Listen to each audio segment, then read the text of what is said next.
Hey guys, let's get more news about Dallas, but first, don't forget to subscribe and leave your like. Giants and Cowboys showing interest in 21-year-old RB, report. The New York Giants and the NFC East rival Dallas Cowboys appear to be eyeing the same rookie running back ahead of the 2024 NFL Draft. According to KPRC2 NFL insider Aaron Wilson on April 4, Florida State at FSU football running back Trey Benson, 4.39 speed, 906 yards, 14 touchdowns last season, is drawing heavy interest from the Giants, per a league source. Wilson added that he could see NYG making a move to land him, while also noting that Benson has scheduled a top 30 visit with Cowboys, among others. NFL Network insider Ian Rappaport first reported the Cowboys' interest in Benson on April 3, relaying that his visit with Dallas would occur either today or tomorrow, with tomorrow being April 4. The Giants signed veteran Devin Singletary to take over the starting running back job after allowing Saquon Barkley to test the free agent market and eventually depart. The current RB2 role is still up for grabs, however, with last year's backup Matt Breida unsigned.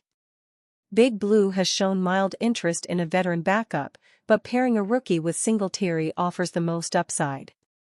Recent draft picks Eric Gray and Gary Brightwell are still on the roster as well, along with 2023 UDFA Jashaun Corbin. This rookie RB class doesn't have a clear lead dog, like Bijan Robinson in 2023 or Breece Hall the year prior. There are several prospects who could end up being selected as the first ball carrier off the board in late April, and Benson is one of them. Bleacher Report scout Derek Klassen described the Florida State product as a violent runner with all the explosive potential you want out of an RB1. At 6'1" and 223 pounds, Benson has a sturdy frame and isn't afraid to weaponize it, Klassen elaborated. He is an aggressive, relentless runner who easily shakes off arm tackles and doesn't often go down on first contact.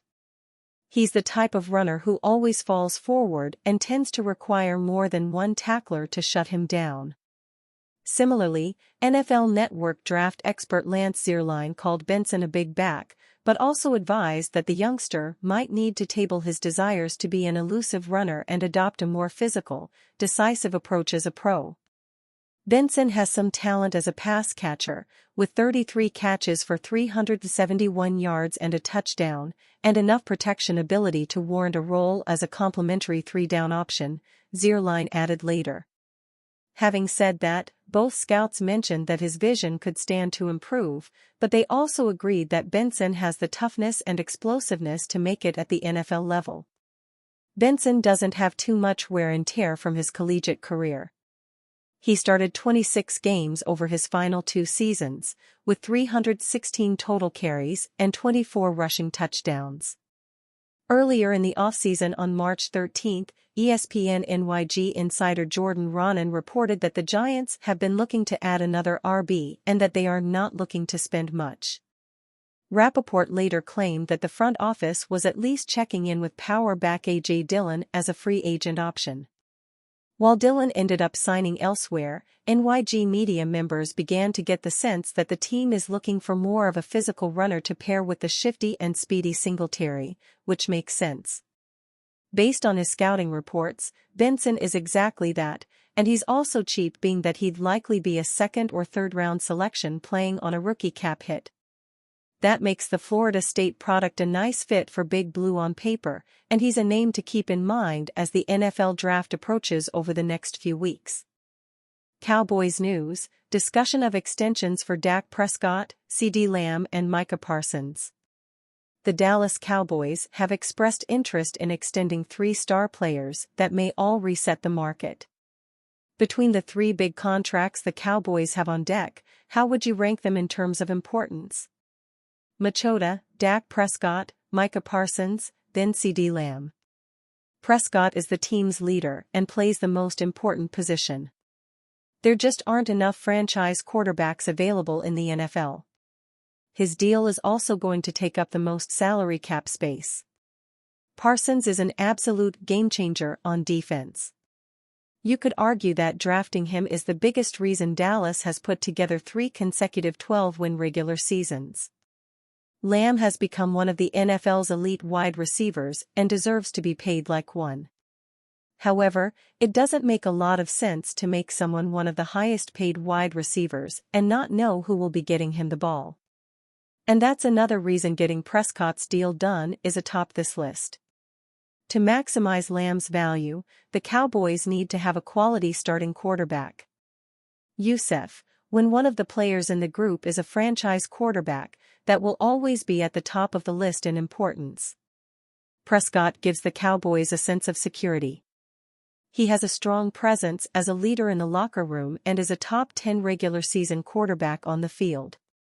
Whether you're a front office or a fan base, Prescott is the type of player you can talk yourself into as the guy, despite all of the postseason shortcomings over the past decade or so. The Lamb and Parsons situations are a bit more nuanced.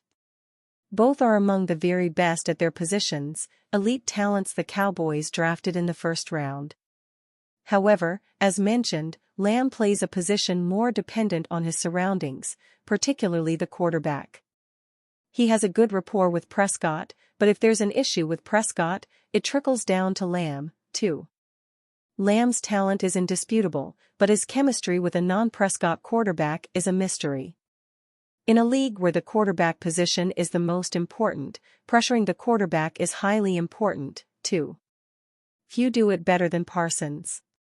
The main reason an extension for him falls to third for me is simply because of the time the Cowboys have, as Parsons still has 2 years left on his rookie deal. Cowboys' proposed trade sees Dallas acquire 2-time champion RB. The Dallas Cowboys could be an ideal landing spot for a 2-time champion running back. In a proposed trade put together by Fansided's Christopher Klein, the Cowboys would acquire Pittsburgh Steelers running back Najee Harris and a 2025 6th-round pick in exchange for a 2025 4th-round pick. The idea of trade is simple: the Cowboys don't have a starting running back currently on its roster. After allowing former starter Tony Pollard to walk in free agency, Dallas has a major void to fill. Acquiring Harris, a 3-year starter with a Pro Bowl on his resume, would solve that issue. As for Dallas, any semblance of established talent would be nice, writes Klein. Dowdle has been fine in a change-of-pace role over the last few years, but he is hardly RB1 material. Deuce Vaughn is a fan favorite, but burdening him with extended reps could be a recipe for disaster. Harris has started all 51 possible games during his 3-year career, ranking among the most durable backs in the NFL. In fact, Harris ranks second among all running backs in carries since entering the league in 2021. To top it all off, Harris was actually a 2-time national champion running back at the University of Alabama. While his efficiency hasn't been amazing, he averaged under 4.0 yards per carry during his first 2 seasons. He has proven he won't get injured and can handle the workload. Furthermore, he's proven capable of not only leading a rushing attack, but by being effective in a committee system. Backup Jaylen Warren averaged 5.3 yards per carry as a complementary back. The Cowboys may not have a starting back currently on its roster, but they have a number of players, Rico Dowdle, Malik Davis or Deuce Vaughn, capable of playing that complementary role. As Klein mentions, Harry can handle a heavy workload. He would essentially replace the role Ezekiel Elliott occupied a couple seasons prior. Harris is a strong, physical runner who can manage a heavy workload, writes Klein. He's definitely still better than Zeke, whose YPC dropped to 3.5 last season.